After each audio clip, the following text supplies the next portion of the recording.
Hello పిల్లలు, ఈరోజు మరో కథతో మీ ముందుకి.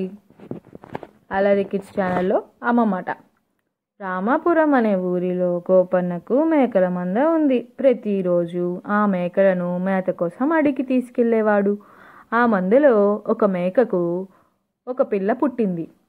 పుట్టిన పిల్ల అప్పుడప్పుడు మంద నుంచి బయటకు వెళ్ళిపోయేది. ఆ విషయం గమనించిన తల్లి గట్టిగా హెచ్చరించింది. అడవిలో క్రూర మృగాలుంటాయి, మంద నుంచి బయటకు వెళ్ళొద్దని గట్టిగా హెచ్చరించింది. అయితే తల్లి తనపై కావాలనే కోప్పడుతుందని, బయట చాలా అందంగా ఉంటుందని, తన సంతోషానికి అడ్డంకి చెబుతున్న తల్లిపై కోపం పెంచుకునింది. ఒకరోజు తల్లి చూడనప్పుడు మంద నుంచి బయటకు వెళ్ళిపోయింది.